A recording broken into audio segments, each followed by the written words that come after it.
Hello everyone, this is Ahmed and I'm going to present my research paper, which was done as a part of my master thesis at the Chalmers University and under the supervision of Professor Peyhan. The paper is about evaluating different frequency control strategies in a wind hydro-dominated power system.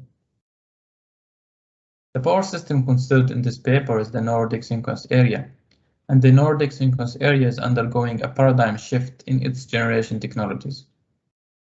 Many synchronous generators are expected to be decommissioned by 2040, especially those of nuclear and thermal. Thus, the inertia of the system is going to reduce. These units are replaced mainly by wind turbines, which are converter interfaced.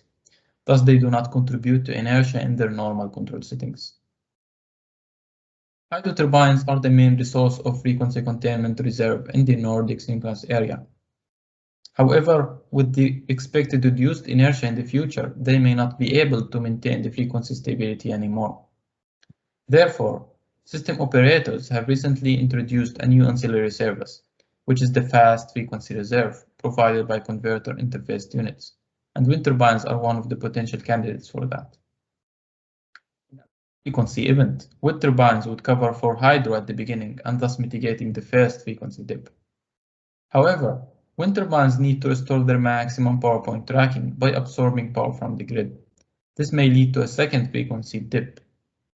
In this paper, we are looking into an integrated FCR and FFR service that's capable of mitigating both the first and the second frequency dips efficiently. The scenario that we consider is a 2040 windy summer scenario. And we can see from the pie chart that wind turbines has 60% share of the energy, and the corresponding inertia in this case is around 1.76 seconds on a base of 42 MVAs, which is quite relatively low.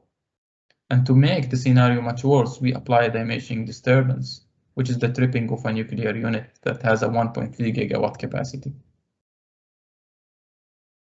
4 control strategies were applied. In strategy A, only hydro is providing frequency control, and in this case we can see that the frequency nadir falls below the minimum acceptable frequency, which is 49 Hz. In strategy B, wind turbines provide frequency support through inertia emulation, and in this case the first frequency dip was mitigated effectively. However, upon the restoration phase of wind turbines, a second frequency dip was created, which is much worse than the first one. In strategy C, we apply FFR characteristics that follow the grid code. And the grid code requires that the activation rate is limited and a delay time is deployed before the restoration of wind turbines. These recommendations were effective in mitigating any further frequency dips. However, many smaller frequency dips were created, and this is due to the FFR characteristics that's provided independently from the frequency. The advantage of this method is that it requires a lot of energy, and this is due to the long deactivation time.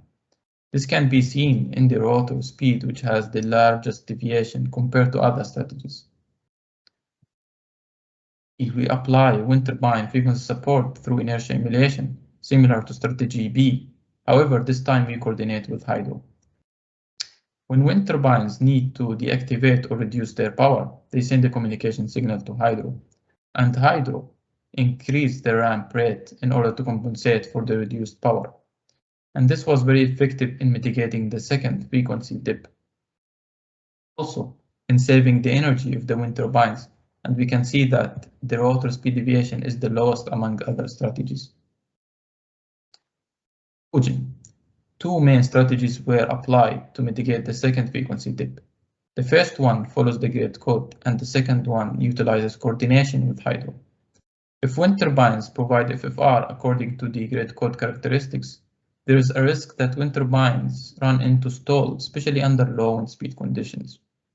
On the other hand, when wind turbines coordinate with hydro, they can utilize the rotational kinetic energy in a more efficient way and hence reducing the risk of stall of wind turbines.